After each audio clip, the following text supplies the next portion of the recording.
आसमानी चादर के नीचे, जहां रेत के समुंदर फैले थे, वहां एक महान जादूगर रहता था, हकीम अल रशीद। उसकी 4 बेटियां थीं, ज़हरा, लैला, यास्मीन और सुल्ताना। चारों बेटियां अपनी सुंदरता और नृत्य कला के लिए मशहूर थीं। वे जब भी नृत्य करतीं तो रेगिस्तान की हवाएं तक थम जातीं और चांदनी भी उनकी अदाओं पर मोहित हो जाती। हकीम अल रशीद ने अपनी बेटियों को दुनिया की हर बुरी नज़र से बचाने की कोशिश की, लेकिन उनका सौंदर्य और कला इतनी आकर्षक थी कि जल्द ही यह बात दूर दूर तक फैल गई। एक दिन एक क्रूर अरब शेख जिसका नाम इब्न उल हज़ार था वहां आया। वह अपनी दौलत और ताकत के लिए कुख्यात था। जब उसने सुल्ताना का नृत्य देखा तो वह उस पर मोहित हो गया। उसने हकीम को भारी सोने के सिक्के दिए और उसकी बेटी को खरीद लिया। हकीम बेबस था। वह अपनी बेटी को खोने के गम में डूब गया, लेकिन वह केवल एक जादूगर ही नहीं बल्कि एक पिता भी था।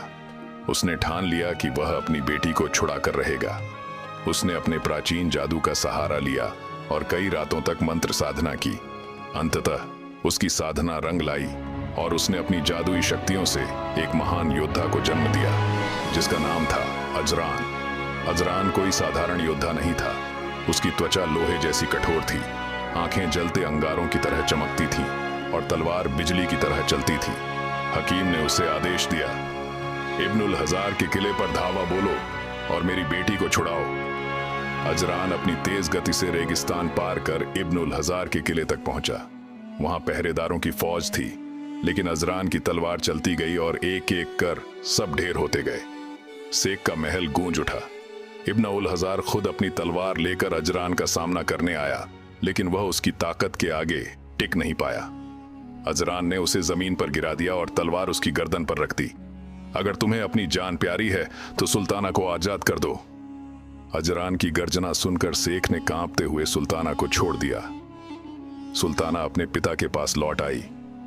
हकीम की आंखों में गर्व और प्रेम के आंसू थे। उसने अजरान को धन्यवाद दिया, लेकिन अजरान ने मुस्कुराकर कहा, मैं आपका ही अंश हूं और आपका कर्तव्य ही मेरा धर्म था। इसके बाद हकीम ने अपनी बेटियों को सुरक्षित स्थान पर भेज दिया और हमेशा के लिए अपने जादू से संसार की रक्षा करने का प्रण लिया। सुल्ताना की बहनों ने भी नृत्य करना छोड़ दिया, ताकि फिर कभी कोई बुरी नजर उन पर न पड़े। इस तरह एक पिता की शक्ति और प्रेम ने जादू और पराक्रम से अपनी बेटी को बचा लिया और रेगिस्तान की रेत ने एक नई किंवदंती को जन्म दिया।